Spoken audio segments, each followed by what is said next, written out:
नमस्कार, मैं मनीष मिश्रा, आप देख रहे हैं रिसर्च न्यूज। इस वक्त हम एरा पशु मुक्ति अभियान के संयोजक पूर्णानंद तिवारी जी के साथ हैं।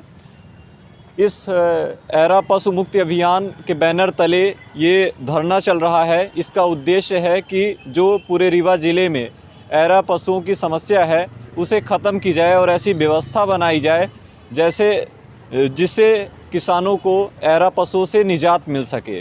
इस व्यवस्था पर प्रशासन कितना एक्टिव है, इस बात से आप अंदाज़ा लगा सकते हैं कि पिछले दिनों रीवा कलेक्टर के एक आदेश आया था जिसमें जो एरा पशु हैं, जो टैग किए गए पशु हैं, उनको चिन्हित किया जाए और वो पशु अगर खेतों में पाए जाते हैं तो संबंधित किसान के ऊपर कार्यवाही की जाएगी।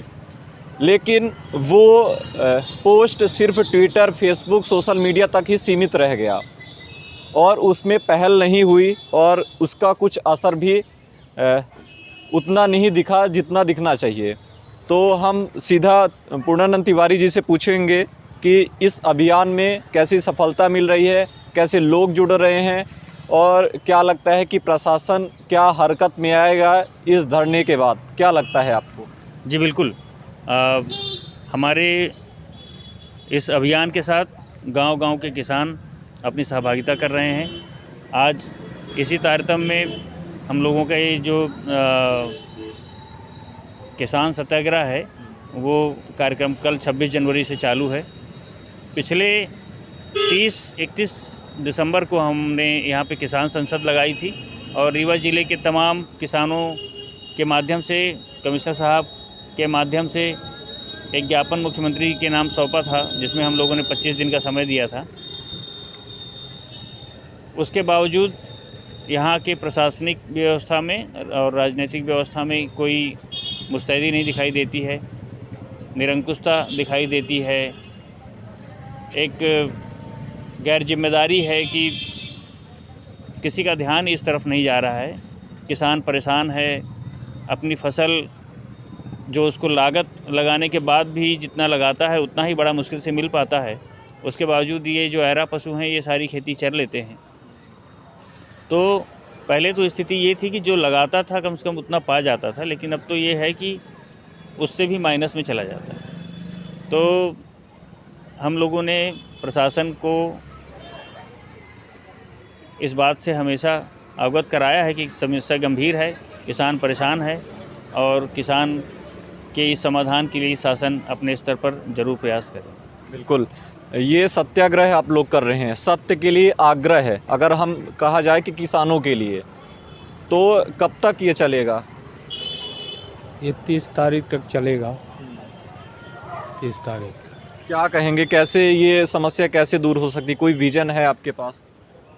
अब इसका यही है कि अपन प्रयास में चालू किए हैं, अब देखिए आगे क्या होता है। 30 तारीख तक चलेगा ये। बिल्कुल, आप एक बात जैसे बोले कि प्रशासन गैर जिम्मेदार हो चुका है, तो उसे यही माध्यम है कि हम उसे धरना प्रदर्शन करके ही जगा सकते हैं या फिर जिम्मेदार बना सकते हैं? हम अपनी समस्या बताने का काम तो कर ही सकते हैं ना, और ये सामने ओपन फोरम पर है कि जनता भी देख रही है, किसान भी देख रहे हैं और सभी लोगों के सामने है कि व्यवस्था बनाने का काम प्रशासन के हाथ में है।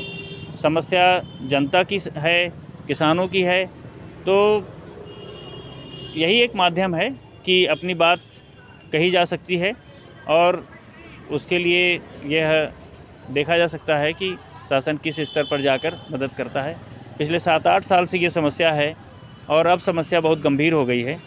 तो आपके माध्यम से प्रशासन से भी यह मांग करता हूँ कि वो इस व्यवस्था पर अपना ध्यान आकृष्ट करें। और एक सवाल और कि जो गौशालाएं हैं वो सुनसान पड़ी हैं, उनका निर्माण हो गया, पैसा निकल गया, आधा अधूरा निर्माण है, पशु नहीं है, तो इसके लिए क्या बेहतर प्रयास होंगे? क्योंकि आपके विज़न में ये तो महत्वपूर्ण मायने रखता है। जब प्रशासन मुस्तैद होगा तो इसके जो प्रयास हैं वो बेहतर होंगे।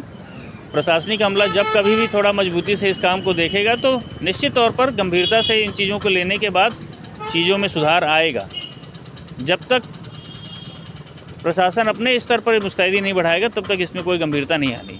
बिल्कुल, तो ये एरा पशु मुक्ति अभियान समिति के तत्वाधान में ये पूरा सत्याग्रह चल रहा है। अभी देखना बाकी है कि प्रशासन किस तरह हरकत में आएगा और जो गैर जिम्मेदारी, जैसा कह रहे हैं कि प्रशासन गैर जिम्मेदार हो गया है, तो कब तक किसानों के लिए जिम्मेदारी के पूर्वक वो काम करेगा और किसानों को इससे राहत मिल सकेगी। तो लगातार रिसर्च न्यूज़ के साथ बने रहिए, तब तक के लिए धन्यवाद।